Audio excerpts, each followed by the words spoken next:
আমাদেরকে আপনার চোখে আঙুল দিয়ে দেখিয়ে দেন, কিংবা আমাদের সম্পর্কে আপনার চোখে আঙুল যে মানুষকে দেখিয়ে দেন, ওই যে মির্জা আব্বাস সাহেব, কিংবা ওই যে আমাদের ডাক্তার সাহেব, আমাদের স্বামী সাহেব,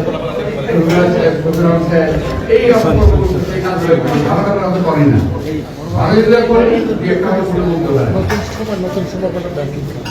আর ব্যক্তিগতভাবে আমি তো মোটামুটি সাংবাদিকের জন্য আমার জীবনে যা সুযোগ পেয়েছিলাম, আমি যখন পেয়েছি সাংবাদিক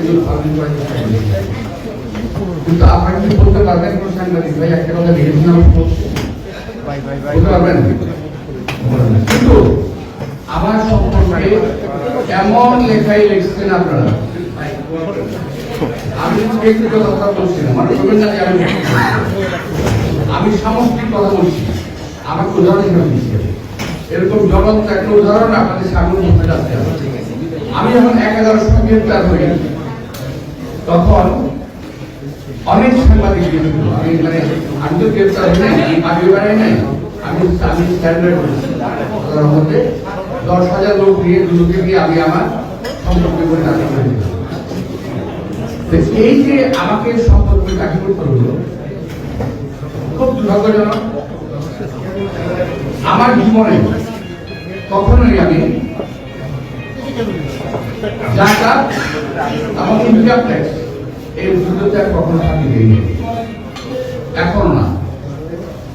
আল্লাহর রহমতে আমি অহংকার করবো না, তবে একটুখানি আলাদা শুরু রেখেছেন, গর্ব করে বলতে পারি জাকাত এবং ইনকাম ট্যাক্স। তারপরও আমাকে আয়কর মামলায় 11 বছর সাজা হয়েছিল।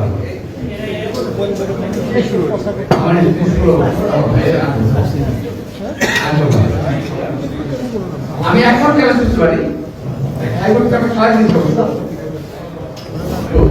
এই যে বিষয়গুলো ওই সময় সাংবাদিক ভাইরা আমার সামনে ছিলেন।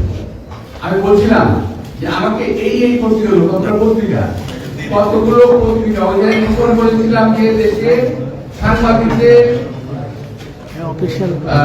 সংবাদপত্রের স্বাধীনতা আছে, সাংবাদিকদের স্বাধীনতা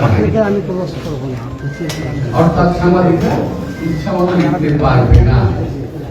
অর্থাৎ আমি যা বলছি, ইচ্ছা করলে এডিটর সাহেব কিংবা এই পত্রিকা ইনকিলাব, মানব জমিন, আজকের কাগজ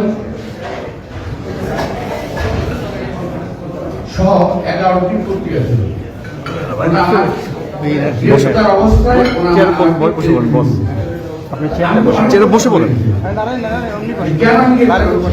কারণ আমি বাংলাদেশের তৎকালীন সময়ে, আজকে আপনার সকলে সারা করতেছেন কিন্তু বলতেছেন না, লিখতেছেন না। কেন লিখতেছেন না আপনারা? আজকে ঢাকা সরকার ডুবে যায় বৃষ্টি হলে, কেন? এই ঢাকা সরকার আমার জন্য আমার জন্য বলছে, এই ঢাকা শহর রাস্তায় আমি সারা গেছি, রাস্তায় একটা সময় ছিল যখন রাস্তা ছিল 5 ফিট নিচু, এখন রাস্তা 5 ফিট উঁচু, রাস্তা হয়ে যায়। তো আমি বলেছিলাম এই কথাগুলো আমি ওয়াশ মিনিস্টার থাকা অবস্থায় পরিচ্ছন্ন ভাষায় এই সমস্ত দখলদারদের বিরুদ্ধে আমি কথা বলেছিলাম। আমি কথা বলেছিলাম বসুন্ধরার বিরুদ্ধে, আমি কথা বলেছিলাম যমুনার বিরুদ্ধে, আমি কথা বলেছিলাম অনেক ভূমিদস্যুর বিরুদ্ধে কথা বলেছিলাম, কিন্তু আপনারা দেখেন। আমি বলতেছি সাংবাদিকদের সাংবিধানিক যদি সঠিক না হয়, সুন্দর না হয়, ভালো না হয়, আর আমার কথা কিন্তু আমরা ঘুরিয়ে পিছিয়ে রাখেন, অনেক বেশি।